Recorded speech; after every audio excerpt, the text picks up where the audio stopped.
Cette conférence de ce soir est la deuxième de notre cycle autour de la blockchain et des nouvelles technologies. La première, vous étiez peut-être déjà là à parler des crypto-monnaies. Et celle de ce soir parle du thème du marché du travail. Posture surplombante. Mythique revendique 6% des mariages. Or, vous savez que le chômage et les couples, n'est-ce pas, sont une même problématique d'un point de vue économique, c'est une problématique d'appariement.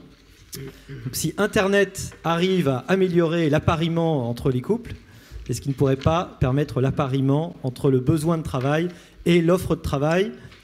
François Mitterrand, vous vous en souvenez, avait dit « Contre le chômage, on a tout essayé ».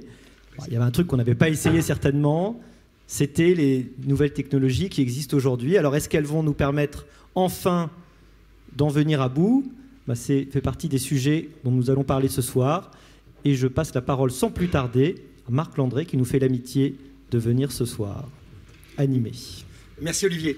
Merci, bonsoir à tous et d'être venus pour cette conférence sur la blockchain et les nouvelles technologies, un nouvel espoir ou pas contre le chômage.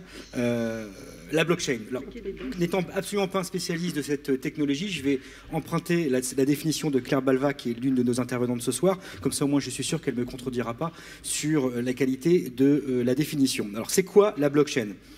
La blockchain, c'est une technologie de stockage et de transmission d'informations transparentes, sécurisée et fonctionnant sans organe central de contrôle. Ça constitue une base de données qui contient l'historique de tous les échanges effectués entre ses utilisateurs depuis sa création.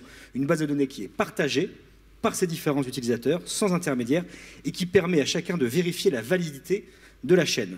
L'infrastructure des échanges de demain, a-t-elle même dit dans un TEDx de décembre 2016. Alors il existe différents types de blockchain publiques, qui sont ouvertes à tous, et privées, dont l'accès et l'utilisation sont limités à un certain nombre d'acteurs. Une blockchain publique peut donc être assimilée à un grand livre comptable public, anonyme et infalsifiable. Comme l'écrivait le mathématicien Jean-Paul Delahaye, il faut s'imaginer un très grand cahier que tout le monde peut lire librement et gratuitement, et sur lequel tout le monde peut écrire, mais qui est impossible à effacer et indestructible. Alors il existe beaucoup d'applications de la blockchain dans presque tous les secteurs, et en tous les cas bien plus large que le seul domaine monétaire qu'on connaît plutôt, avec notamment le bitcoin ou les crypto-monnaies. On peut classer l'utilisation de la blockchain en trois grandes catégories. Les applications pour le transfert d'actifs à travers l'utilisation monétaire, mais pas uniquement, les titres, les votes, les actions, les obligations, mais également les applications de la blockchain en tant que registre, qui assure une meilleure traçabilité des produits et des actifs, et des smart contracts, des programmes autonomes qui exécutent automatiquement des conditions et les termes d'un contrat sans nécessité d'intervention humaine une fois démarré. Alors, il y a une multitude de champs d'application, de champs d'exploitation de cette technologie. La banque, l'assurance, la santé, l'industrie pharmaceutique, la supply chain, de nombreux secteurs comme l'agroalimentaire, le luxe, le commerce international, la distribution, le vin, l'aéronautique, l'automobile, je souffle. Mais également l'industrie médicale, l'énergie. Alors la question qu'on va se poser ce soir, c'est est-ce que cette technologie nouvelle, dont on entend parler et dont personnellement je ne comprends pas grand-chose, à laquelle je ne comprends pas grand-chose, va pouvoir, sans parler d'utopie, résoudre le problème du chômage en France et dans le monde? Est-ce que ce nouveau monde sans intermédiaire, et quand intermédiaire, je pense à des groupes d'emploi comme Manpower, qui est ici représenté par Christian Bogos, ou Pôle emploi, nous permettront de résoudre cette question ou alors est-ce qu'il faudra faire confiance à un algorithme pour résoudre et appareiller les problèmes d'emploi? C'est pas si simple, et c'est ce à quoi on va essayer de répondre ce soir. Et on va essayer d'élargir plus largement que la seule blockchain, parce que vous allez voir qu'on va vite tourner en rond si on ne regarde que la blockchain pour considérer les questions de résolution des problèmes d'emploi et de chômage. Alors qui va intervenir? 4 personnes. Claire Balva. Bonsoir. Vous êtes cofondatrice et CEO de la start-up Blockchain Partner, leader français dans l'accompagnement sur les technologies blockchain. Alors ce soir, vous allez jouer un petit peu le rôle de la good cop, l'accusée contre laquelle tous les autres vont être dans le cadre de ce débat, parce que vous représentez la technologie blockchain. Mais également Fabienne Billa, bonsoir. Vous êtes conseil en communication et stratégie digitale, cofondatrice des Femmes du numérique de Lyon et membre du conseil d'administration de Sapiens. Ce soir, vous jouerez à mes côtés la candide et l'esprit libre du débat. À l'extrême droite, excusez-moi Christian Bogos, le DG Communication, Marketing et Affaires Publiques de Manpower Group France. Alors vous êtes ce soir le pro du secteur de l'emploi et l'intermédiaire dont veut se passer la blockchain pour résoudre les problèmes d'emploi et de chômage. Et enfin, bonsoir. Last but not least, Pierre Péziardi. Bonsoir. Bonsoir. Entrepreneur du numérique et essayiste, créateur en 2013, entre autres, de l'incubateur des startups d'État beta.gouv.fr, qui aujourd'hui a un service de 400 personnes qui réfléchissent à améliorer, grâce à certaines technologies, le marché de l'emploi. Et vous serez ce soir l'empêcheur de tourner en rond de ce débat. Allez. Un rôle que vous jouez, je crois, naturellement très bien. Alors le déroulé, débat entre ces 4 personnes, modéré par ma personne pour essayer de structurer. Il y aura 2 parties. La première partie spécifiquement dédiée à la blockchain pour savoir est-ce que c'est une solution contre le chômage, est-ce que c'est une réalité ou du bullshit?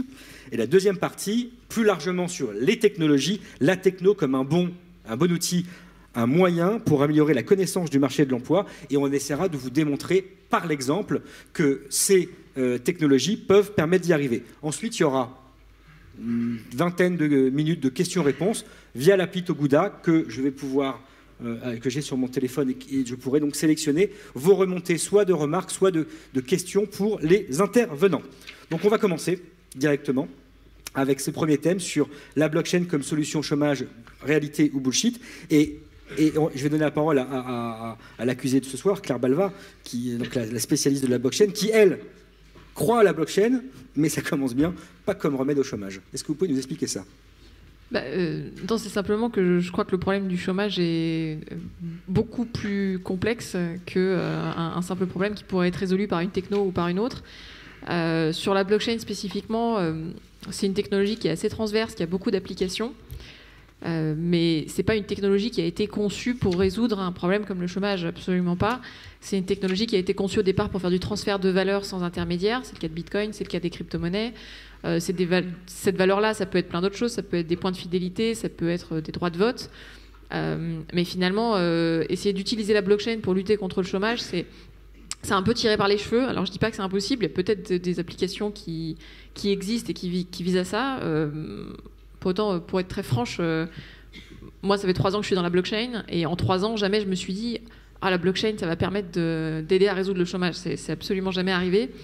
Il y a pour autant dans la blockchain un certain nombre d'applications sur par exemple de la certification de diplômes pour lutter contre la fraude sur les CV. Il y a un certain nombre d'applications dans les ressources humaines en général, donc il y a sans doute beaucoup de choses à faire dans ce secteur-là. De là à dire que ça va lutter contre le chômage, honnêtement, je ne pense pas. Ça va améliorer la transparence et la connaissance du marché de l'emploi, des candidats sur ce marché de l'emploi, mais pas être une technologie qui va permettre de casser ce lien inexistant entre les compétences d'un demandeur et d'un offreur d'emploi. C'est ça. La blockchain peut amener plus de traçabilité, ça peut amener plus de transparence, mais je ne pense pas que le problème du chômage aujourd'hui soit vraiment un problème de traçabilité et de transparence. Alors après, je ne suis pas du tout experte de ça non plus, mais il me semble que le problème du chômage aujourd'hui, c'est surtout un problème d'adéquation entre l'offre et la demande, c'est un problème de mobilité, voilà, c'est un problème très complexe qui n'a pas forcément vocation à être résolu par la blockchain, même si, voilà, si on combine la blockchain et plein d'autres nouvelles technologies, peut-être que effectivement on peut apporter plus de fluidité sur ce marché-là. Vous me disiez quand on s'est parlé au téléphone, que ça pouvait notamment permettre à Pôle emploi de développer des techniques pour mieux connaître les demandeurs d'emploi, pour mieux connaître aussi les offres d'emploi, et donc la technologie pouvait être un outil de facilitation des choses à Pôle emploi. Vous pouvez vous dédire, hein, si vous voulez. Oula, alors ouais, c'est un peu exagéré mes propos. Non, effectivement, comme ça, on va dire que comme la blockchain est une technologie qui par nature est transparente et que quand on développe des réseaux blockchain, on permet d'améliorer les flux d'informations entre différentes entités. On peut très bien se dire, ok, si on crée une blockchain de l'emploi avec plein d'entreprises pour essayer de voir quelles sont les offres en temps réel, quels candidats postulent où, etc. On peut peut-être imaginer apporter une meilleure information. Mais est-ce que la blockchain est la meilleure technologie pour faire ça? J'en sais rien. On pourrait très bien se dire qu'une organisation comme Pôle emploi ou qu'une autre organisation pourrait faire ce travail-là de manière centralisée et restituer l'information de manière fiable. En fait, la blockchain, c'est là pour créer de la confiance entre différents acteurs quand ils ne se font pas complètement confiance et quand ils n'ont pas envie de choisir un intermédiaire qui centralise la donnée. Mais à partir du moment où on n'est pas sur du transfert de valeur, mais qu'on est vraiment sur de l'information pure, on peut très bien se dire, on va centraliser tout ça sur des serveurs d'une entreprise qui va avoir le contrôle sur ces données. Et c'est pas forcément problématique, ça peut très bien être transparent aussi. D'accord, merci. Alors ça, c'était la version positive de l'utilité de la blockchain pour résoudre les problèmes de chômage et d'emploi. Maintenant, vous allez avoir la version négative avec Pierre Péziardi. Vous me présentez comme ça, moi, c'est incroyable. Parce que quand on a préparé, c'est un peu, vous m'avez parlé de... Ah, mais vous me mettez dans une case... Digital bullshit, vous avez dit. Oui, mais il faut bien admettre un certain penchant, nous les informaticiens, pour le solutionnisme technologique. Et donc puis qui est attisé par le désir de tout le monde d'avoir des solutions miracles. Et donc ça marche bien, effectivement. Je suis dans le métier depuis 25 ans. Les gens achètent des choses miracles. Ils ont acheté des choses miracles, pensant résoudre tous leurs problèmes avec des technologies. Alors aujourd'hui, ça tombe sur toi, mais avant, il y avait d'autres générations de miracles, de solutions miracles qui sont invariablement terminées en tragédie. Donc, effectivement, l'erreur serait de penser « Ah, qu'est-ce que je pourrais faire de la blockchain dans l'emploi ?» Non, c'est pas ça. Et la question, effectivement, elle m'angoisserait. Il faut plutôt s'intéresser, comme le rappelait Claire, à quel problème on a, en fait, finalement, et en quoi la tech pourrait nous aider. Et donc, des problèmes, effectivement, on en a plein. Vous l'avez rappelé, Olivier l'a rappelé, il y a des problèmes... On ne sait même pas mesurer ce fameuse inadéquation entre l'offre et la demande. Certains vous disent qu'il y a 700 000 offres, machin. En fait, personne n'a des chiffres, en fait, ça on ne sait rien.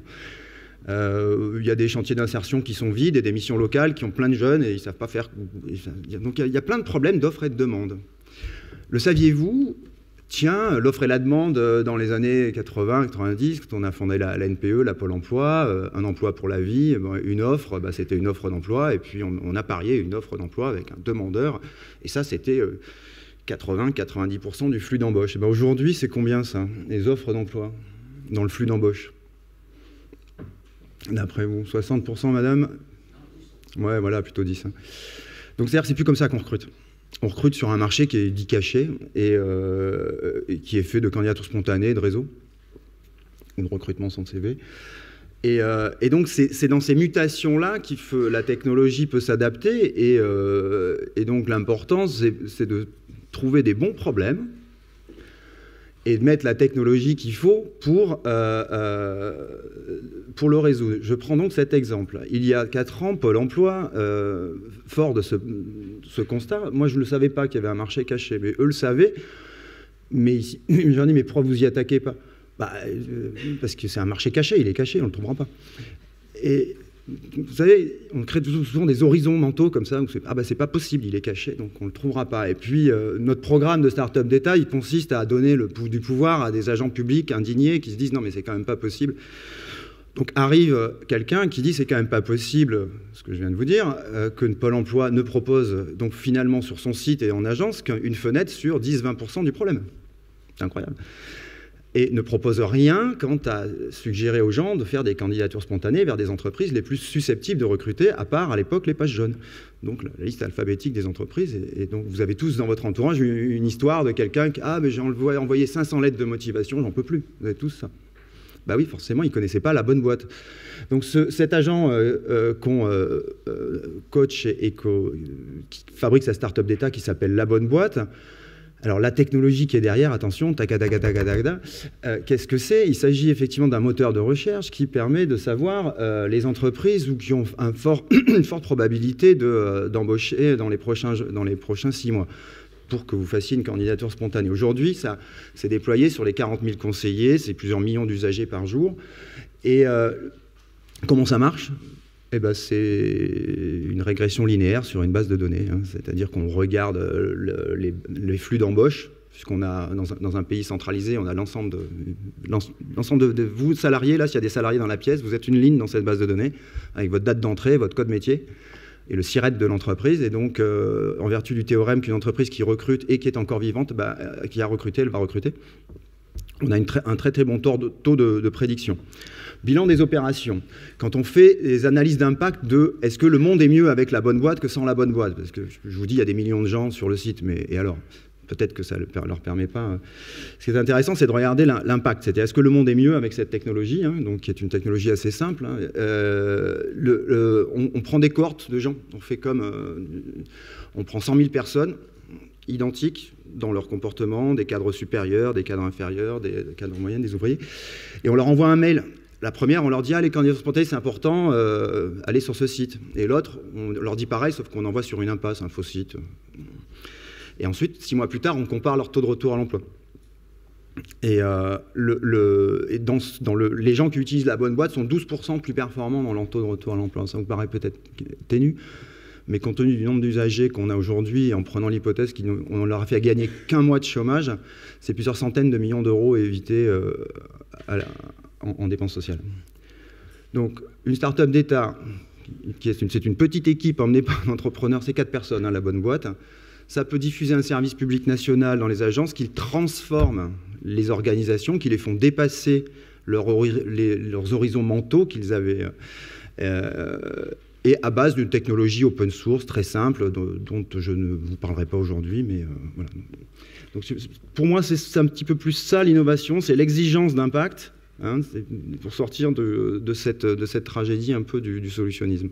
Oui, puisque vous disiez, c'est que c'est pas, on ne fait pas un... on cherche à trouver une solution, un produit avec une équipe et pas une techno pour la techno. Voilà. Merci. Merci. Fabienne.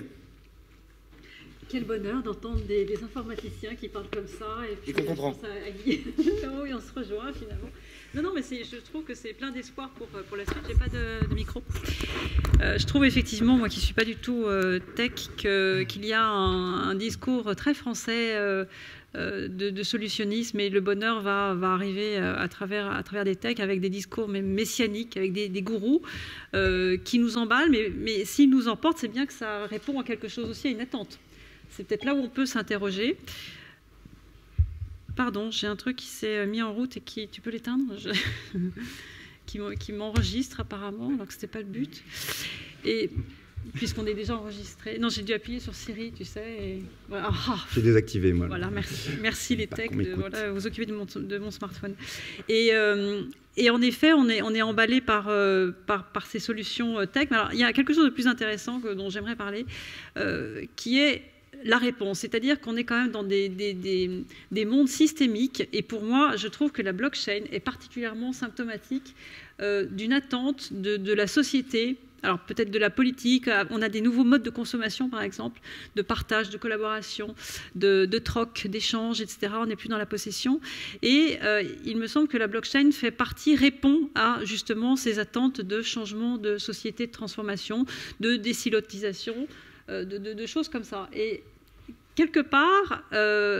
pour une fois, en plus parce qu'elle est très liée, à mon avis, comme l'intelligence artificielle, elle est très liée à tout ce qui est humain, c'est-à-dire que l'intelligence artificielle se nourrit de l'humain. La blockchain, on ne l'a pas beaucoup en conscience, mais pour avoir bossé là, quelques semaines sur ce sujet, la blockchain sera vraiment crédible en fonction de ce que nous, humains, nous allons mettre dedans et décréter dedans. Il va y avoir des blockchains éthiques, des blockchains référentes. Chacun pourra faire sa blockchain. Et finalement, là, on est à Sciences Po. Quelle sera, quand on est un chercheur d'emploi et qu'on a fait Sciences Po, est-ce que c'est la blockchain de Pôle emploi qui sera la bonne? Est-ce que c'est la blockchain, je dis n'importe quoi, d'un syndicat? Est-ce que c'est la blockchain des alumni de Sciences Po? Chaque blockchain aura son identité. Donc, on en revient toujours au même problème. Qui aura créé cette blockchain? Avec quel périmètre, quels paramètres, et quelle blockchain allons-nous choisir en fonction de nos propres valeurs. Et c'est là où aussi il faut peut-être se retrouver, se dire qu'il va falloir accumuler ou grouper plusieurs blockchains, je ne sais pas si c'est utopiste ce que je dis, pour avoir justement plus de valeur et plus d'intelligence collective à travers les usages d'une blockchain qui reste un outil, encore une fois. Claire va répondre. Ouais, j'ai plusieurs choses effectivement par rapport à ce que dit Fabienne. La première chose, c'est quand tu dis effectivement on tombe dans une forme de solutionnisme et de voir des gens qui cherchent absolument à caser la blockchain partout. En fait, je pense pour voir beaucoup d'entreprises, notamment via les services innovation, qui viennent nous voir et nous dire moi j'aimerais bien faire des choses avec la blockchain, mais je sais pas vraiment quoi. En fait, Bah oui, mais c'est vrai, mais moi, aujourd'hui, c'est 50% de mes clients à peu près qui me disent ça, et c'est essentiellement des grands groupes du CAC 40, et je pense qu'ils se le disent avec presque toutes les technos. C'est-à-dire, ils vont voir d'autres entreprises en leur disant bonjour, je voudrais faire des trucs sur l'intelligence artificielle, mais je sais pas quoi. Et en fait, je pense que c'est dû à une chose très simple, c'est que dans les dernières décennies, il y a beaucoup d'entreprises qui sont mortes parce qu'elles n'ont pas pris le virage du numérique. Et aujourd'hui, la plupart de mes clients, ils ont juste peur de finir comme Kodak et de se dire, je vais louper une techno. Et en fait, je vais passer à côté et je vais mourir parce que j'aurais pas vu la techno qui devrait me permettre de me moderniser. Et donc finalement, même si je trouve que parfois on va trop loin, et même souvent on va trop loin, en fait, ça part quelque part d'une bonne intention. Et la seule chose, c'est effectivement de faire attention à pas tomber dans du jusqu'au-boutisme et dans faire de la blockchain alors que ça sert à rien. Donc là-dessus, il faut être vigilant, mais je pense que le fond, c'est quand même une bonne intention. Le fond est très, très louable, tout à fait. Là, par exemple, je le trouve très, très maladroit. Vous savez ce que disait John Maynard Keynes? Ils essayent il faut qu'on innove, donc il faut qu'on maîtrise cette nouveauté. Mais il disait, vous savez, l'innovation, ce qui est important, c'est pas de comprendre les choses nouvelles, c'est surtout d'oublier les choses anciennes. En fait, l'innovation, elle se joue dans l'abandon de choses qu'on faisait, des règles, des usages, des coutumes. Elle est là, l'innovation. C'est d'ailleurs de se dire, tiens, on ferait confiance aux chômeurs. Ou, vous voyez, donc et elle se trouve plus là dans qu'est-ce qu'on a toujours fait et qu'on pourrait arrêter de faire, que qu'est-ce qu'il y a dans le marché et qu'on pourrait mettre chez nous. Je pense, et c'est compliqué de raisonner comme on leur suggère, c'est-à-dire de dire qu'est-ce que vous pourriez abandonner. Tiens, vous pourriez arrêter de croire que le marché caché est caché. Vous pourriez arrêter de faire un guichet par prestation sociale et faire un guichet pour avoir... Comme ça, vous n'auriez pas 40% de non-recours aux prestations sociales. Vous voyez, il y a toujours des règles. Une start-up d'État, elle casse une règle. Elle vient briser un tabou. Et c'est pour ça que l'innovation, elle est structurellement conflictuelle. Quand vous cassez une règle, les gens ne sont pas contents parce qu'ils font ça depuis toujours. Alors, il y a les start-up d'État, petites structures, qui trouvent des solutions, puis il y a les gros groupes. Les mastodontes qui sont historiques et qui sont là depuis très longtemps et qui se mettent au numérique aussi parce qu'ils n'ont pas le choix et qui essaient de trouver des solutions technologiques pour appareiller cette offre et cette demande d'emploi. C'est le cas de Manpower. Oui. Et pour compléter et être complémentaire, je vais essayer de me mettre de l'autre côté, c'est-à-dire du côté de ce qu'on entend des entreprises, de la façon dont elles nous posent les questions. Et comment la technologie est au milieu de tout ça. Et en fait, parfois je ressens... Alors, on a une différence entre des groupes structurés et des PME. Mais parfois, ils posent effectivement cette question-là, c'est face à l'échec, est-ce que la technologie n'est pas une réponse? L'échec qui est je n'arrive pas à recruter, ou quand je vois des gens, ça ne fonctionne pas, ou j'ai pas le temps de les regarder. Et donc, trouvez-moi, nous disent-ils, mettez-moi de la techno au milieu pour me simplifier la vie. Et en fait... Le sujet en fait qu'on retrouve tout le temps, et nous on fait à peu près plus de 25 000 recrutements tous les ans pour nos clients en CDI, c'est on cherche évidemment des compétences, ça j'enfonce une porte ouverte, et on cherche une façon de s'intégrer à la fois à la culture et en plus de s'intégrer dans la dynamique du futur, c'est-à-dire avoir quelqu'un qui puisse être recruté et qui puisse évoluer avec la culture et évoluer avec l'entreprise. Bon. Et là, effectivement, on a un constat d'échec. Alors, c'est vrai que parfois, on fait un raccourci paradoxal en disant il y a 3 millions de chômeurs d'un côté, il y a X milliers, vous avez raison, on n'a pas vraiment de chiffre exact, X milliers d'offres non servies. Je peux vous raconter une histoire. Parce qu'on entend souvent parler de 300 000 offres d'emploi non pourvues. C'est ça. 300, 500. Ça vient, ce chiffre. Parce que moi, il y a quelques années, je me dis, mais il vient d'où ce chiffre? Parce que tout le monde employé, il s'est même monté jusqu'à 1 million sous Sarkozy. Une fois, il a fait une visite de Pôle emploi, il a dit il y a 1 million d'emplois non pourvus en France. Donc j'ai regardé, ça vient d'où? Alors, et quand vous tirez le fil, vous trouvez un truc complètement extraordinaire qui est aussi bullshit que la blockchain parfois. En tout cas, pour résoudre les questions d'emploi. Ce chiffre, il vient d'une extrapolation qui vient du secteur du bâtiment à Paris. Donc, il y a un chiffre qui dit à Paris, il y a 20 ans, il y avait X emplois non pourvus. Donc, ils se sont dit, on va extrapoler, on va prendre le chiffre dans le bâtiment en France. Donc, ils ont fait une règle de 3. Donc, on est passé de Paris à la France. Et puis après, ils ont fait une règle de 3 encore pour passer du secteur du bâtiment à l'ensemble de la France. Et on est arrivé à ce chiffre de 300 000 qu'on vous assène maintenant tout le temps, tout le monde. Tous les politiques vous assènent ce chiffre sans savoir d'où il vient. Maintenant, vous le savez. Merci. Christian, merci. Et donc, le paradoxe perdure. en disant il y a X milliers d'offres non servies, et d'un autre côté, il y a 3 millions de chômeurs. Comment les choses ne sont pas aussi évidentes? Évidemment, on l'a dit tout à l'heure, c'est le problème juste de l'inadéquation des compétences des uns par rapport aux attentes des autres. Premier point. Deuxième point, la question qui revient aussi sans cesse, et dont on nous dit que la technologie peut être une réponse, la question qui vient sans cesse, c'est j'ai besoin de recruter en nombre, vite, rapidement, et avec une présélection quasi automatique. Pourquoi? Parce qu'il y a une deuxième tendance qui est en train d'émerger, qui est le fameux jugement par les biais humains. Les biais humains des recruteurs dans l'entreprise. Deux exemples. J'ai un client qui mettait une annonce sur Le Bon Coin, justement. Il en a mis 100 postes différents et recrutés dans toute la France. Il a eu par annonce 2000 CV. 2000 CV qui ont débarqué sur le bureau du recruteur interne, pas chez nous, donc dans l'entreprise. Bon, imaginez le temps qu'il faut pour éplucher, évaluer 2000 CV, et donc à la fin, ils en ont recruté 8. Bon, et on s'est dit, il y a un problème. Entre les 2000, il n'y a pas forcément un 1980 de mauvaises candidatures. Donc il y a un autre sujet. Donc ils viennent nous voir en désespoir, d'où l'item « la technologie correspond » et la réponse à un échec, en désespoir. Est-ce que vous n'avez pas un moyen pour effectivement faire plus d'évaluation, plus de présélection et nous donner des candidats qui correspondent, je vous le rappelle, aux 3 sujets qui reviennent sans cesse. Les compétences comportementales, le savoir-faire, à la limite, vous en occupez plus. Voilà. Aujourd'hui, on entend de plus en plus ça. Le savoir-faire, on sait faire. Le savoir-faire, on sait faire, donc on les formera. On cherche des compétences comportementales, donc comment la machine, la techno, peut nous évaluer, nous identifier ces compétences. 2, on veut des gens qui s'intègrent, donc comment ça matche avec ma culture. Et 3, on voudrait des gens qui puissent évoluer avec le temps. Donc trouvez-moi, allez détecter dans chacun des individus le potentiel d'évolution, d'apprentissage qui va lui permettre de continuer. Très rapidement, Christian, expliquez-nous comment vous avez fait, par exemple, pour Toyota, qui recherchait 280 CDI.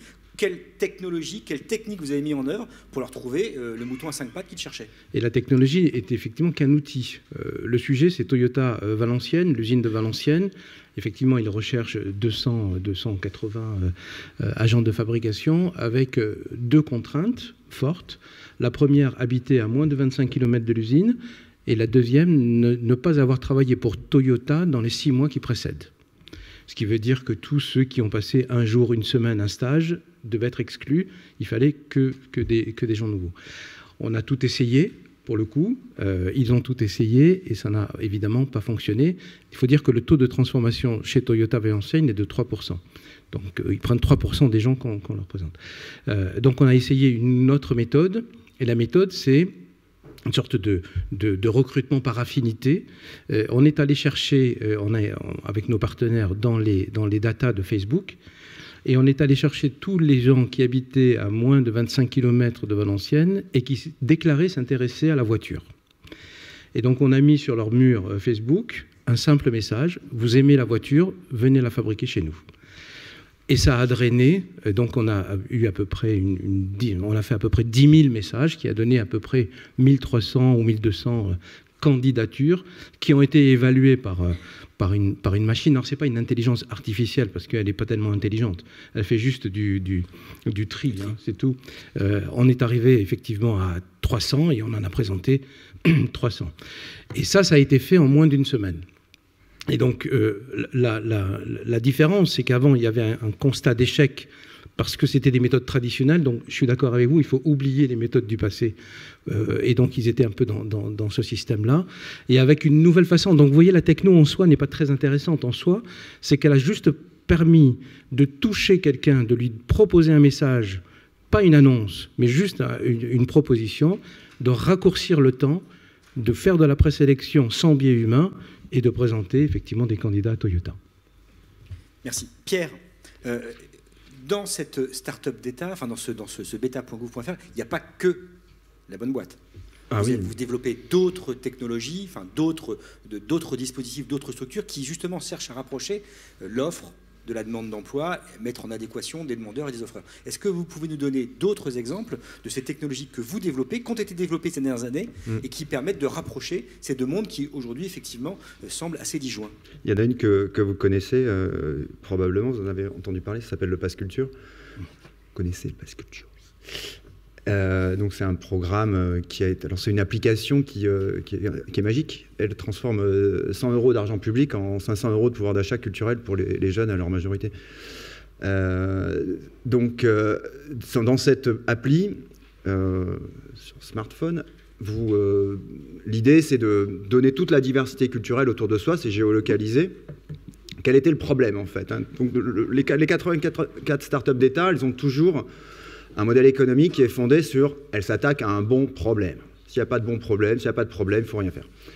Là, le bon problème, et pourquoi je suis embarqué dans cette affaire, c'est le fait que les jeunes, à leur majorité, quand ils quittent l'école, le mécanisme bourdieusien se met en place. Ceux qui ont un capital culturel vont le développer, et ceux qui n'en ont pas ne le développeront pas.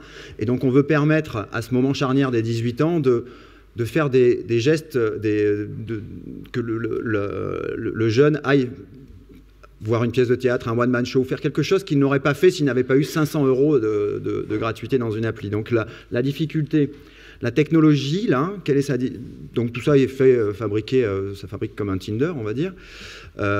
Et quelle est la difficulté? C'est une grosse place de marché, on y met de manière ouverte des grands comme Cultura ou Carrefour ou UGC, puis des petits cinémas de quartier, une librairie, des petites librairies. Donc c'est de faire un outil qui soit très très simple pour les gens. Et réussir ce qu'a fait Facebook, c'est vous êtes tous beaux sur Facebook ou sur Instagram, c'est simple de télécharger une photo, etc. Mais si. Et donc c'est de rendre ça simple, de dépasser les critiques assez classiques sur la nouveauté qu'on peut avoir dans ces milieux-là, et de faire une place de marché qui suscite chez les jeunes le désir d'aller au-delà de leurs idées reçues. Il n'y a rien de nouveau dans les musées. Et je me souviens encore, Madame la Ministre, il ne faut pas mettre le crédit de 500 € dans des petits tiroirs, sinon je n'irai pas au théâtre. Et donc on a fait une appli qui est très visuelle en fait. Et donc là, vous voyez, la technologie, en s'attaquant, en comprenant bien le problème c'est les idées reçues, j'irai jamais au théâtre. Il n'y a rien de nouveau dans les musées. Donc si dans l'appli on met venez au musée d'Orsay, c'est super. Si on est dans les codes, je mets une affiche de théâtre, c'est fini. Donc là l'idée c'est de décaler le code et de demander aux offreurs culturels d'être imaginatifs, de trouver des photos-émotions. Et donc il est en train de se produire comme ce qui s'est produit quand j'étais associé chez KissKissBankBank, c'est que le beau appelle le beau et le lait appelle le lait. C'est-à-dire que sur KissKissBankBank, les porteurs de projets se mettaient en avant.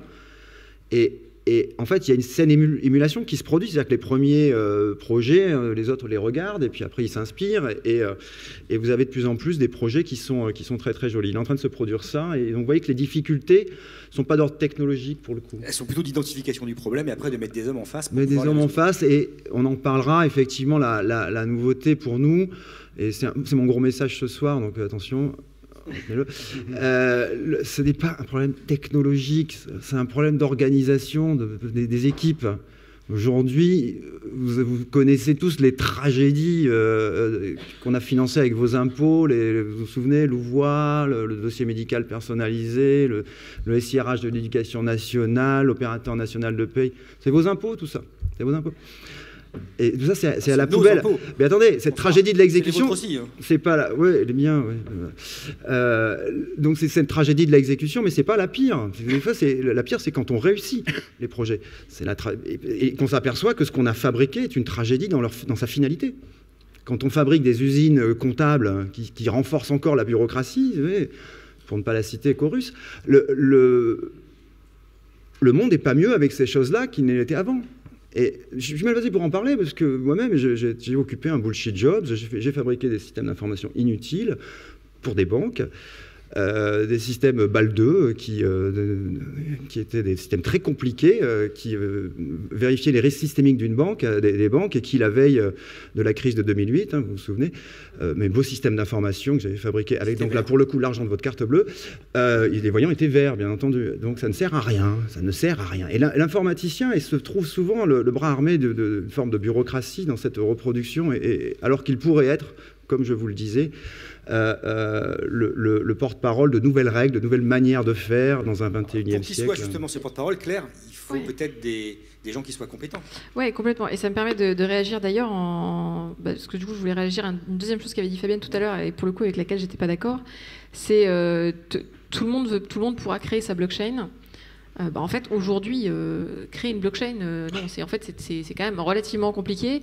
Déjà, c'est compliqué parce qu'il y a une grosse composante technique, en tout cas aujourd'hui. Alors peut-être que dans 10 ans, on aura des outils qui permettront d'alléger ça, mais globalement, ça reste une technologie. Donc aujourd'hui, c'est comme si on vous disait tout le monde peut créer son application mobile. En théorie, oui, mais bon, il vous faut des développeurs, il faut savoir ce que vous voulez faire. Donc c'est quand même assez complexe. Aujourd'hui, dans le secteur de la blockchain, il y a un gros manque de compétences. Alors, il y a un manque de développeurs, comme dans à peu près toutes les technologies. Donc, nous, on recrute beaucoup. Il y a un manque de juristes compétents. Il y a globalement... Comment vous recrutez? Alors, nous, on recrute... on a deux... Non, mais on paye des cabinets de recrutement, déjà, effectivement, jusqu'à 20%, voire 25% de frais sur le premier salaire annuel. On a des espaces sur des sites type Welcome to the Jungle et autres. On a des offres sur nos sites avec tous nos réseaux sociaux parce on est relativement visible, donc ça nous permet au moins d'attirer des gens qui connaissent déjà la blockchain et qui, quand ils cherchent un emploi dans le secteur, peuvent venir postuler chez nous. Mais globalement, même avec tout ça, il y a un vrai manque de compétences sur le marché, de compétences techniques en général et encore plus dans la blockchain. Donc forcément, c'est compliqué. Alors j'espère qu'avec le temps et avec les années, cette problématique diminuera, mais en tout cas aujourd'hui... on en parle depuis 3, 4 ans maintenant, 5 ans de la blockchain. Vous voyez une amélioration dans les capacités de recrutement ou dans le niveau de formation des gens que vous recrutez, chez lesquels vous travaillez? J'ai envie de vous dire oui, non. Enfin, oui, je vois une amélioration dans le niveau de compétences globales parce qu'il commence à y avoir des formations qui existent. Donc il y a une amélioration là-dessus. Pour autant, il n'y a pas du tout une amélioration sur les possibilités de recrutement. Pourquoi? Parce qu'il y a beaucoup plus d'offres. Parce qu'aujourd'hui, beaucoup plus d'entreprises recrutent. Typiquement, mes clients, ils recrutent des responsables blockchain. Maintenant, dans tous les grands comptes, dans toutes les entreprises du CAC 40, il y a des responsables blockchain. J'ai des concurrents qui recrutent aussi beaucoup. Donc, finalement, c'est pas parce qu'il y a plus de gens formés que c'est plus facile de recruter. Parce que s'il y a aussi plus d'offres, ça ne fonctionne pas. Donc, il y a effectivement ce gros manque de compétences. Et puis, pour compléter, en fait, quand on crée une blockchain, on la crée pas tout seul. Si je suis Pôle emploi et que je crée la blockchain de Pôle emploi, en fait, si je suis tout seul, c'est pas une blockchain, quoi. Ça n'a aucun intérêt. Et du coup, voilà. Et du coup, si on veut créer une blockchain qui a du sens, il faut être plusieurs. Et donc, quand on est plusieurs, ça veut dire qu'il y a des enjeux de gouvernance, il y a des enjeux d'organisation, et ça, au départ, c'est de l'humain. Et donc, finalement, une blockchain, c'est une technologie, c'est un ensemble de technologies. Mais à la base, c'est des humains qui l'a créé. Et quand on crée une nouvelle blockchain, c'est qu'elle a quelque chose de spécifique. Donc c'est qu'il y a des enjeux de gouvernance qu'il faut forcément recréer. Et moi, je ne crois pas du tout qu'il y aura, qu'on a vocation à avoir des millions de blockchains, ou alors peut-être qu'on en aura des millions, mais finalement, c'est comme quand on regarde les applications mobiles. Il y a peut-être des milliers, des millions d'applications mobiles. Pourtant, regardez celles qui sont utilisées. Je pense qu'on a à peu près tous les mêmes sur nos smartphones. Ça sert à rien aujourd'hui quand vous voulez vendre un produit de créer une application mobile. Il vaut mieux que vous le vendiez sur Amazon ou sur Facebook. Donc voilà, je pense que il y aura quelques grandes blockchains qui effectivement finiront par se standardiser, mais les milliers, les millions de blockchains possibles, elles ne seront pas toutes utilisées. Merci. Fabienne, quand on a préparé au téléphone, vous me disiez qu'il y avait quelque chose qui était très symptomatique, notamment dans les technologies et applicable aux résolutions des problèmes de l'emploi, c'est la culture de l'échec. Et que quand on développait des technos, et en l'occurrence là, appliquées à l'emploi, il fallait avoir cette culture de la reconnaissance de l'échec parce qu'on ne réussit pas du premier coup et que l'homme, par définition, il est faillible. Qu'est-ce que vous voulez dire par là sur cette culture de l'échec qu'il faut qu'on apprenne et qu'il faut non pas qu'on porte en dogme, mais que ça soit quelque chose de naturel pour pouvoir développer les technologies? C'est-à-dire, je suis surtout tombée des nues en découvrant le monde technologique. Par exemple, en travaillant pour Salesforce, ils voulaient une table ronde auprès de leurs clients, leurs meilleurs clients, en me disant bon, on va parler du CRM. Je gratouille un peu et je vois que 60% des CRM sont des échecs. Et que ça coûte cher un CRM quand même à mettre en place. Je vois beaucoup de développeurs d'appli et pareil, comme tu disais, il y en a quand même très très peu qu'on utilise. On oublie que Criteo a mis à peu près 10 ans et a fait 3 business models différents pour parvenir, et c'est très bien, mais c'est intéressant qu'ils en parlent aussi, et c'est par l'échec, enfin on le sait très bien, et j'enfonce les portes ouvertes, qu'on apprend des choses. Mais en France, on n'en parle pas, et on parle effectivement des réussites, mais on ne parle pas de l'expérience de l'échec, et je trouve ça absolument dommageable. Merci. Christian, tout à l'heure, vous avez dit l'intelligence artificielle, ça peut être une aide, mais bon, c'est une technologie. Est-ce que vous avez des exemples d'entreprises qui sont venues vers vous avec des problématiques de compétences, d'emploi, et pour lesquelles vous utilisez l'intelligence artificielle pour apporter des solutions? Alors, oui. Alors, encore une fois, je ne sais pas si c'est de l'intelligence artificielle telle qu'on l'a définie, mais par exemple, on a aujourd'hui une nouvelle définition du métier. On se rend compte que... Ah oui, il clim un peu fort. Bravo. C'est magnifique. C'est magnifique. Formidable. Vous ne laissez pas perturber. Non, mais au contraire, je vous laisse finir. Les propositions qu'on nous fait, les questions qu'on nous demande ne sont plus autour des métiers. En fait, petit à petit, on ne recrute plus de métiers. On n'a plus la définition même du métier. On a la définition d'une alliance. Et c'est peut-être là où la technologie devient intéressante. On cherche une alliance entre une personnalité et une technicité. Et c'est globalement ça qui est en train d'être sur l'ensemble de ce qu'on appelait avant les métiers. Une personnalité et une technicité. Ce qui veut dire qu'on peut être excellent dans son métier et avoir un savoir-être qui ne correspond pas du tout à l'entreprise, et ça sera un échec. Comme on peut avoir en revanche, l'inverse est vrai, n'est pas vrai en revanche. On peut avoir un excellent savoir-être, une façon de coopérer, une façon de prendre des initiatives, une façon d'être créatif, et ne pas avoir une technicité, et elle s'apprend. Et donc la deuxième règle qu'on nous donne, sur laquelle on travaille, c'est on sait faire du savoir-faire, mais on ne sait pas apprendre du savoir-être. Et quand vous mélangez tout ça, évidemment, par exemple, la Poste, il y a quelques années, nous a demandé de transformer, alors je ne sais pas si le mot est très élégant, mais transformer 200 facteurs et de les emmener vers la banque postale. Bon, voilà. Et donc, la seule façon, c'est qu'on a essayé d'identifier la personnalité, ou du moins les comportements, ou du moins les attitudes qu'il fallait comme conseiller de la banque postale par rapport à ce qu'ils étaient, et on a rajouté un peu les ingrédients de la technicité. La technologie nous a dit à peu près quel est le chemin et la longueur du chemin qu'il fallait que chacun prenne en termes de formation, en termes d'apprentissage, etc. Donc ça, c'est un exemple concret. Donc il y en a 200 qui ont changé de métier. La banque, vous parliez de la banque tout à l'heure, la banque est un sujet majeur, et tous les mois, il y a des sujets nouveaux qui sont des transformations. Eux, ils transforment leur modèle, leur entreprise, mais donc derrière, il y a aussi la transformation des ressources humaines. Pareil, il n'y a plus de métier. Il y a une alliance entre une personnalité et une capacité. Alors, et encore une fois, peut-être qu'on dit que tout ça, l'intelligence artificielle nous permet de faire effectivement ce scan de l'individu, le scan du métier, qui est le point B, et on essaie de rapprocher tout ça, et on fait les chemins. Je ne sais pas si c'est de l'intelligence dite artificielle en tant que telle, mais en tout cas, c'est du bon usage de la technologie. D'abord parce qu'on conclut que finalement, chacun retrouve une chance. Ce n'est pas parce qu'un métier est mort qu'on est mort soi-même. Donc on peut évidemment changer, ça redonne une chance. Peut-être que la technologie, on l'a dit tout à l'heure, enlève tous les biais de jugement, tous les biais humains de jugement, et ça devient assez fort aussi dans les processus de recrutement. Et puis 3, on donne effectivement beaucoup plus de perspectives, c'est-à-dire qu'il n'y a pas une sorte de déterminisme fait à la fois par le savoir que nous avions, ou par le diplôme, ou par le chemin. Il n'y a pas un déterminisme, on arrive à ouvrir tous les champs. C'est peut-être un peu angélique, mais peut-être que parfois on arrive à faire des choses comme ça.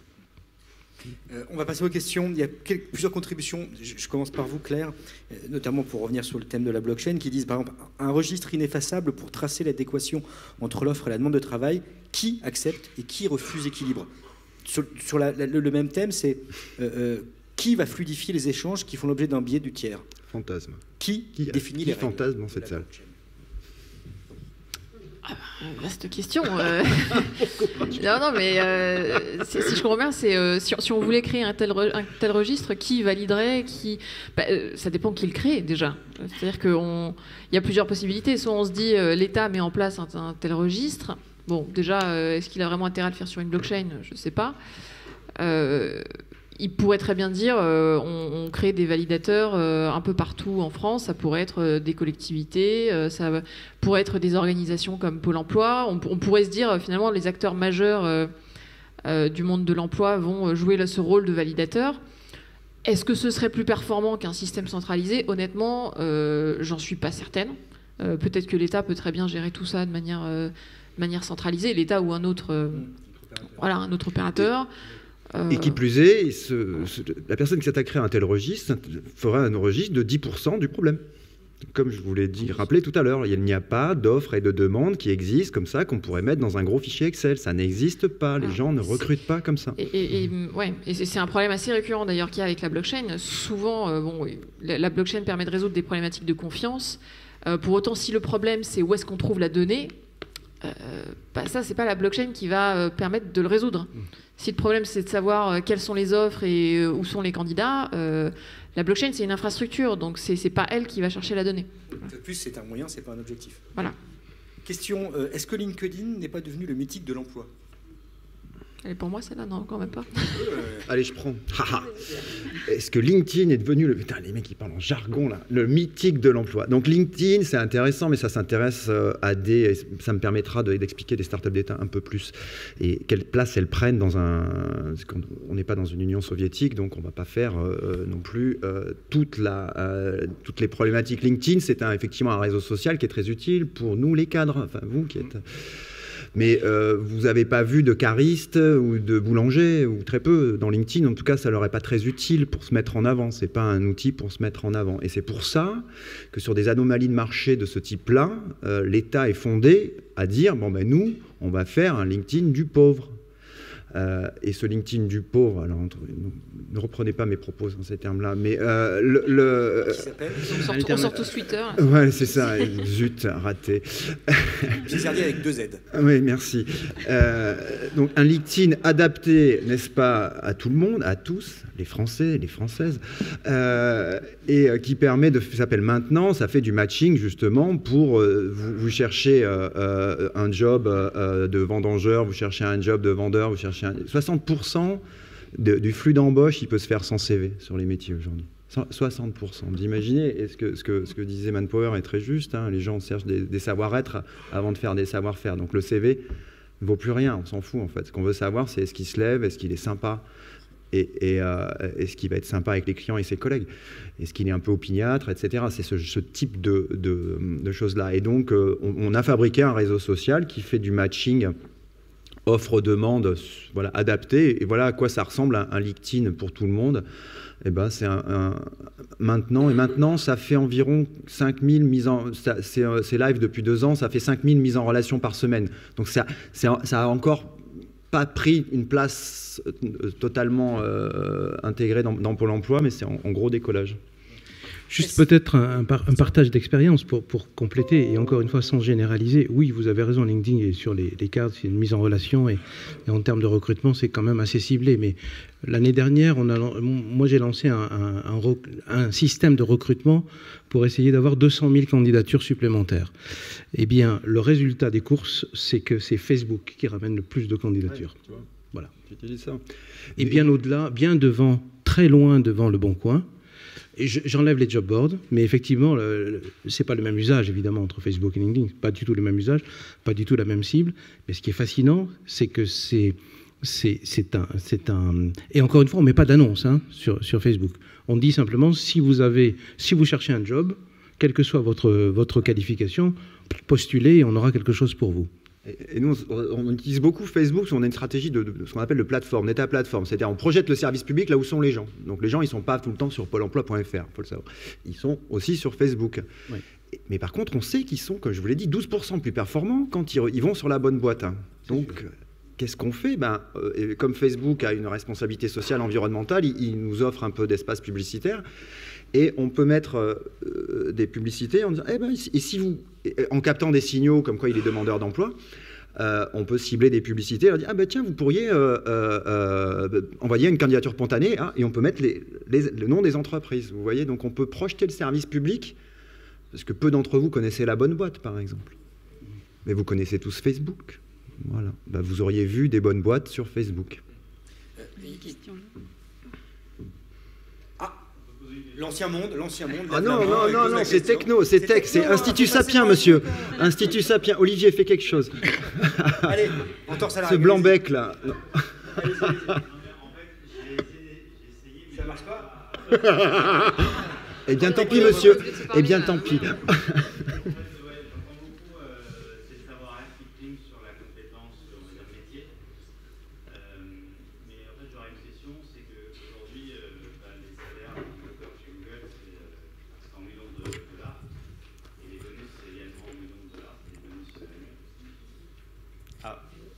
Ouais, donc savoir-être et métier.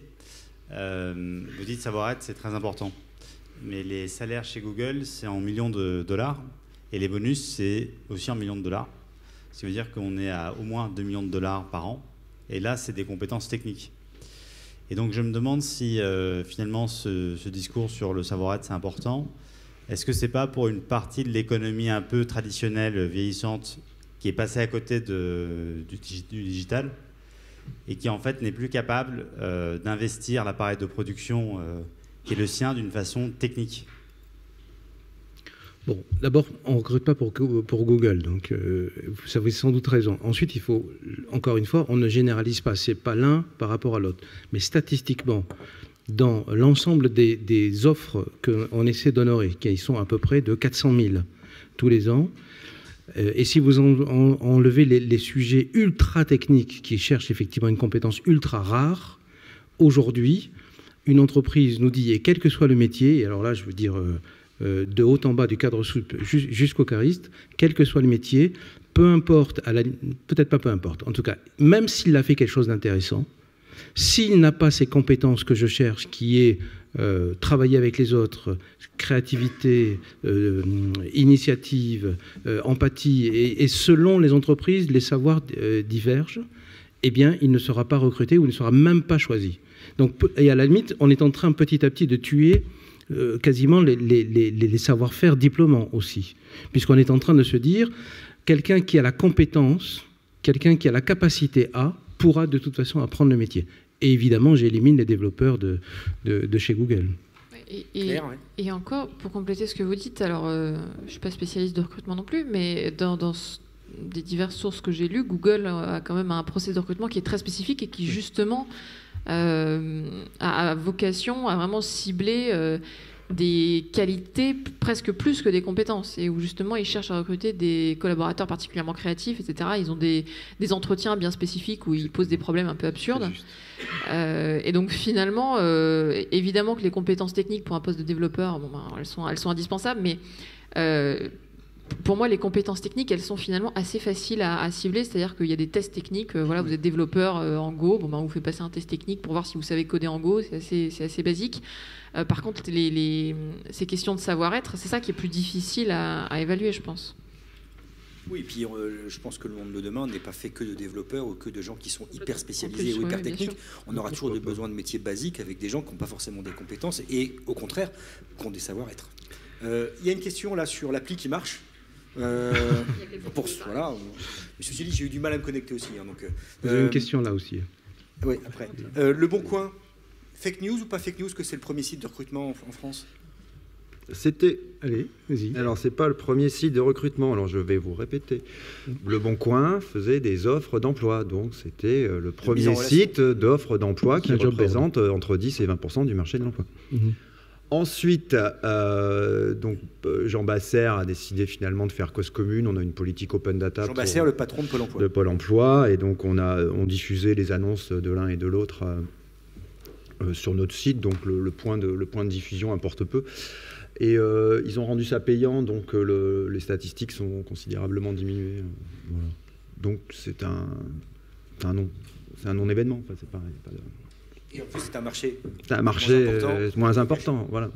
Moi, j'avais deux sujets et deux questions. Le premier sujet, c'est pourquoi absolument vouloir opposer la blockchain, les outils et les hommes. Enfin, dans vos différentes présentations, j'ai eu l'impression que c'était l'un ou l'autre, alors qu'en fait, comme tout autre sujet, c'est l'un avec l'autre. Et surtout, dans le sujet blockchain, moi, ce que j'ai l'impression, je voudrais avoir votre avis là-dessus, c'est que le blockchain, c'est pas du passé, c'est pas du présent, c'est surtout du futur.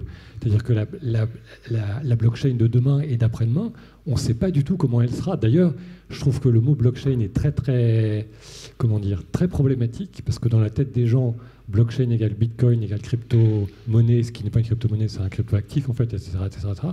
Et le mot système distribué est beaucoup plus générique, beaucoup plus neutre.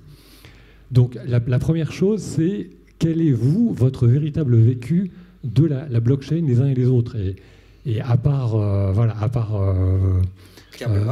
Claire, je pense pas qu'il y en ait beaucoup d'autres qui l'aient vraiment utilisé.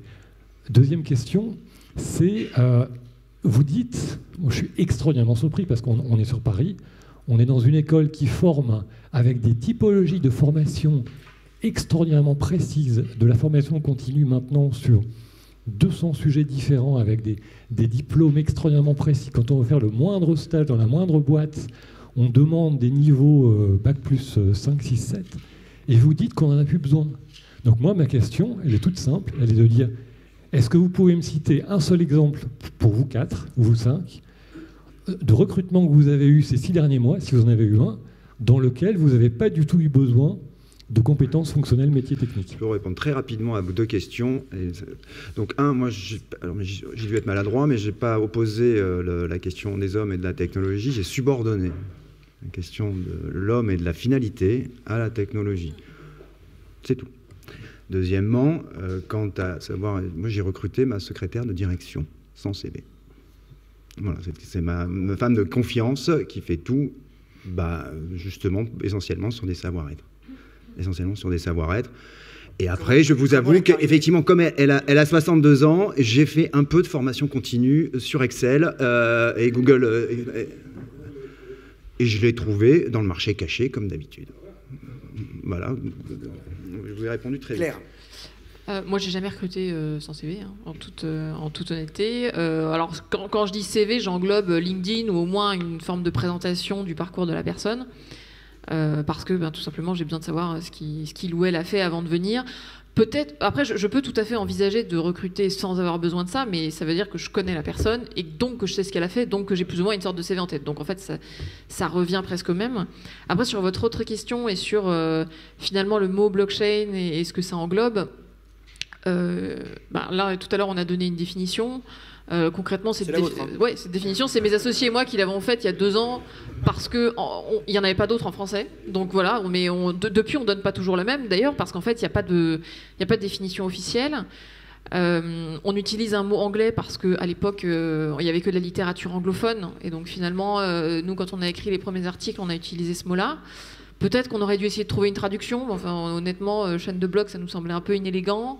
Système distribué, ça ne se disait pas encore vraiment.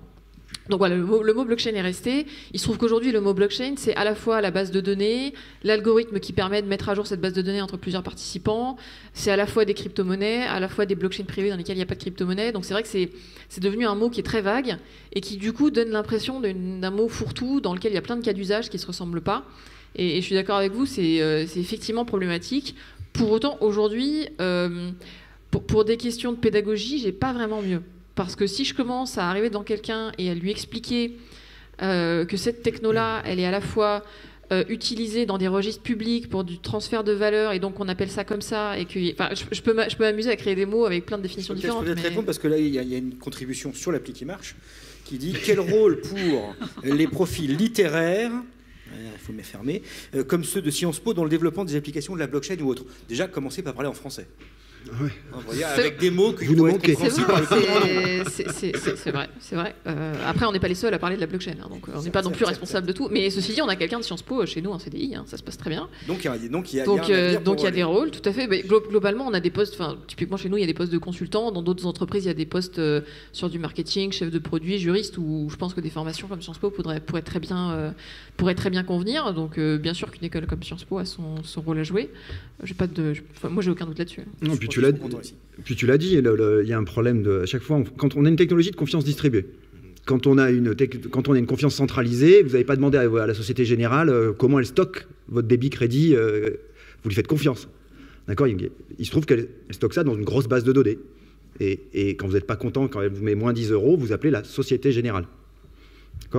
Là, vous avez une technologie de confiance distribuée. Ça peut faire la même chose, mais vos débits crédits sur votre compte, on pourrait les envoyer dans un réseau de partenaires qui a décidé de dire...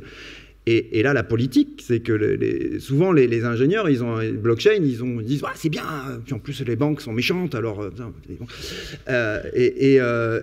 mais se posera dans ces blockchains-là la question de mais qu'est-ce qui se passe quand je ne suis pas d'accord ? À qui je téléphone ? C'est qui ? Un serveur chinois dans une ferme ? Il ne parle pas français. Donc, il se pose intrinsèquement des sujets politiques et d'ailleurs, ils sont très peu abordés. Donc, vous nous manquez, les amis. Vous nous manquez. Peut-être un mot pour votre deuxième question sur est-ce qu'on peut recruter sans CV. Aujourd'hui, le CV est un des éléments. Avant, c'était l'élément. Aujourd'hui, c'est un des éléments. Un des éléments. Retenez juste 3 chiffres. 1110. 1000, c'est le nombre de personnes qu'on va aller chercher et qui déposent une offre. On analyse leur CV, et donc c'est un algorithme, la machine qui analyse leur CV, et il n'en reste plus que 100. Et de 100 à 10, plus besoin de CV. C'est autre chose. C'est autre chose. Alors, on inverse la tendance. On parle beaucoup de savoir-être. D'ailleurs, vous avez posé la question. Les savoir-être ne sont pas enseignés par l'éducation nationale, alors que c'est essentiellement ce qui est recherché. Qui certifie les savoir-faire ? Savoir-être. Tu fais ? Qui certifie ? Écoute, déjà, il n'y a pas de savoir-être dans l'absolu. Oui, c'est par rapport à une entreprise donnée, à une culture donnée et à une attente donnée. Certaines entreprises cherchent des gens créatifs, d'autres pas du tout, cherchent des gens obéissants. Certaines entreprises cherchent des gens qui prennent des initiatives, d'autres absolument pas, avec des hiérarchies très pyramidales et surtout pas d'initiatives. Donc il n'y a pas de savoir-être dans l'absolu. Donc c'est par rapport à quelque chose. Et donc ce quelque chose-là devient la base, et ensuite on regarde comment un individu réagit à ce quelque chose-là. Donc il n'y a pas besoin de certification. Je ne peux pas être labellisé créatif. Je suis créatif ou je prends une initiative ou obéissant dans un certain contexte, dans une certaine mesure, dans une certaine entreprise. Tout à fait d'accord. Et c'est un angle mort, pour l'instant, Evelyne, personne ne certifie. Nous, dans Maintenant, effectivement, on a fait ce que tu décris. C'est-à-dire qu'on permet à l'employeur, donc il va déposer une offre, pour le coup, mais en 1 minute, de décrire parmi 12 savoir-être, qui sont liés à son métier, ce que lui, ils valorisent. Et c'est ce match-là de valeur sur... il valorise plus la créativité que l'opiniâtreté. On l'oblige à faire un choix, en fait. À dire non, à renoncer à... Il y a 12 qualités, non, t'en auras que 3. Donc choisis. Comme il y a des contributions qui disent mais à quoi ça sert de se former maintenant si la seule chose qui compte c'est le savoir-être, il faut continuer à se former. Il n'y a pas que le savoir-être qui prime, c'est un élément... L'opiniâtreté est un savoir-être, donc formez-vous. Oui. Conclusion, Fabienne. Avant de passer la parole à Olivier. J'en reviens au fait que la machine, de toute façon, elle est développée par l'homme. Donc finalement, c'est toujours lié. Pour moi, c'est l'homme avant la machine et qu'elle soit en amont ou... mais effectivement, il y a une validation qui doit être faite en amont. Quand on parle de la blockchain ou même de l'IA et des algorithmes, il y a une validation qui doit être faite en amont.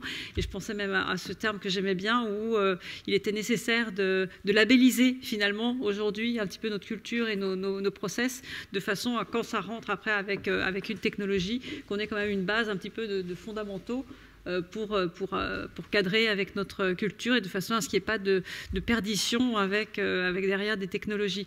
Mais si les technologies ne fonctionnent pas non plus, c'est bien parce qu'il y a un problème d'identification du besoin, il y a un problème d'identification de l'usage, il y a tous ces problèmes-là qui sont humains finalement et qui ont été un petit peu absous, enfin mis de côté. Et pour ma part, c'est toujours l'humain qui aura la main mise et je suis complètement. Merci. Olivier, conclusion, chef. Synthèse, ça va être dur. Oui, Gilles. Oui, je crois que les bonnes conférences, c'est comme les bons concerts, ça se raconte pas, ça se vit, et puis voilà. Donc je suis pas certain qu'on puisse réellement faire une synthèse. En revanche, moi je suis capable de vous faire des réflexions, parce que forcément je suis comme vous tous, j'en ai quelques-unes. D'abord, l'idée que pour filer la métaphore du couple, vous savez, du début, et en l'étendant un peu à l'amitié, vous savez, Montaigne et la Boétie, parce que c'était lui, parce que c'était moi, finalement, la relation, le mystère de la relation du couple, c'est aussi le mystère de la relation employeur-employé. On voit très bien, puisqu'on a parlé de savoir-être, mais qui arriverait vraiment à les définir? Qui arriverait à savoir, on a tous peut-être ici, à cette table, recruté des gens un jour, à savoir dire pourquoi on a décidé, quand la personne est entrée dans la salle, parce que vous savez, il y a des études qui ont montré qu'en réalité, au bout de 9 secondes, on sait à peu près ce qu'on va faire avec la personne du point de vue de l'emploi. En réalité, on a fait notre décision. Et d'ailleurs, les études sur le fonctionnement du cerveau montrent que d'ailleurs, jusqu'à 6 secondes avant, on peut déterminer qu'on a pris la décision, avant même que notre conscience le sache, en réalité. Donc, en fait, il y a un mystère de la relation, et c'est peut-être un peu heureux parce qu'on sent que la technologie n'est pas prête de rentrer dans ce mystère. Alors ensuite, la deuxième et dernière remarque que j'aimerais faire, c'est, vous connaissez le livre de Brynjolfsson et McAfee sur le deuxième âge des machines. Il y a 2 âges des machines. Le premier âge, c'est l'âge de la machine qui prolonge. Et effectivement, de toute évidence, aujourd'hui, en ce qui concerne le marché de l'emploi, la machine, elle prolonge, puisqu'on voit bien qu'elle crée de la transparence très notable sur un marché. Elle va pouvoir permettre... Une école de commerce me disait qu'ils ont un type à temps plein qui répond au téléphone pour dire « Oui, ce monsieur-là est bien diplômé de chez nous ». On a fait les mêmes écoles de commerce d'ailleurs. Il faut créer une blockchain. Voilà, et c'était chez eux. Ils disaient voilà, on a quelqu'un qui toute la journée répond bah oui, je regarde mon listing. Oui, c'est vrai, il est bien diplômé de chez nous. C'est pas une fake news de CV, car en effet, il paraît que le taux de CV bidonné est absolument immense. Il y a même un directeur, je crois, de l'école des mines. C'était à Lyon, dont on avait découvert qu'en fait, il avait bidonné tous ses diplômes. Enfin bref. Il y a même un président aux États-Unis et qui a bidonné ses diplômes. Il y en a. Et donc, en fait, ça crée de la transparence comme ça l'a créé sur d'autres marchés. Et ça, c'est quand même un avantage qui aujourd'hui est extrêmement clair. Et puis, on y a fait allusion ce soir aussi, ça aide à la formation. La technologie, aujourd'hui, c'est de plus en plus, même si, en tant que professeur, je sais que ça a été pour l'instant une énorme déception, les fameux MOOC, là, ça marche pas bien, ça n'a pas bien remplacé, tant mieux peut-être d'ailleurs, ça ne m'a pas remplacé déjà complètement. On se rend compte qu'on avait beaucoup espéré, mais pour l'instant, on n'a pas trouvé la martingale, mais de plus en plus, on arrive à former en ligne quand même. On arrive à aider, à déterminer, à penser en termes de compétences et non plus uniquement, on pourrait dire, en termes de diplôme. Ça, c'est la technologie qui prolonge. Et puis le deuxième âge des machines, comme le dit Brynjolfsson, avec McAfee, deuxième âge des machines, c'est aujourd'hui, c'est la machine qui nous remplace, la machine qui nous rend inutiles. Et alors je vous félicite parce que vous avez fait un débat sur technologie et chômage ce soir, sans parler du fait que la technologie tue l'emploi. Finalement, c'est pas mal parce qu'on a évité. Et on crée, exactement, parce qu'elle en crée, ça c'est sûr. Mais la technologie, quand même, objectivement, il y a des moments où elle supprime des gens. Il n'y a plus de porteurs d'eau, il y en avait. On se souvient que le mot computer, c'était le nom d'une fonction autrefois chez les comptables. C'était les mecs qui faisaient les additions. Le computer, il a été remplacé. D'ailleurs, à propos du computer, c'est un bon exemple de technologie. On dit que les technologies arrivent comme la blockchain, on ne sait pas quoi en faire. Souvenez-vous, toutes les recherches sur l'innovation montrent que l'ordinateur, on l'avait posé dans un bureau, personne ne savait quoi en faire. On trouvait ça super, on se dit, on va bien trouver une application quand même de ce truc-là au départ. Et forcément, parce que vous faites venir une technologie dans une entreprise, dans une organisation qui jusque-là s'en passait très bien, c'est-à-dire qui avait des process pour faire les choses. Donc personne n'attend les technologies, ça ne veut pas dire qu'on ne trouve pas un jour une application, donc c'est peut-être pour défendre toutes ces applications si mal nommées, IA, blockchain, évidemment, ce qui n'aide pas à la compréhension. Et puis la technologie, je ne sais pas si on l'a vraiment dit ce soir, mais ce qui est terrible et dramatique, c'est qu'elle largue les gens. On avait environ entre 20 et 30% de jeunes qu'on dit analphabètes. Illettrés, pas analphabètes. Pas analphabètes, ils connaissent l'alphabet, illettrés. Ça veut dire quoi? Incapables de comprendre et de synthétiser le sens d'un texte court. Vous leur donnez un texte de 5 lignes, ils sont incapables de vous faire un résumé. C'est ça un illettré. Environ 20 à 30%. Ces 20 à 30%, on les retrouve dans les 20 à 30% qui seraient incapables aujourd'hui de remplir un formulaire en ligne. Disons que Instagram, c'est à la portée d'à peu près tout le monde, mais se servir vraiment d'Internet, c'est pas à la portée de tout le monde. On parle des digital natives, c'est une connerie monumentale. Ça n'est pas vrai. Il y a une cassure de plus en plus forte entre ceux qui n'ont pas accès à cette technologie, qui sont largués, et les autres. Et on peut prendre la métaphore du train. Quand il y a des gens qui prennent un train et les autres qui restent sur le quai, plus le train va vite et loin, plus évidemment la différence est longue et difficile à combler après. Et c'est probablement ce qui se passe et ce qui est probablement le plus inquiétant aujourd'hui. Termine sur une note optimiste. Chez Sapiens, non, cool. J'avais pas encore fini. J'avais pas fini. Non, mais chez Sapiens, on se veut je crois vraiment ni technophile ni technophobe. On se veut techno-réaliste. Et je crois que le chômage, il faudra bien d'autres choses, évidemment, pour le résorber. Mais on a quand même là un ensemble d'outils qui vont nous permettre peut-être de progresser. En tout cas, il faut y compter parce que sinon, le risque, c'est qu'on soit tous au chômage demain à cause des technologies, mais ça, par titre personnel, je n'y crois guère. En tout cas, merci à tous d'être venus. Je crois qu'on peut les applaudir.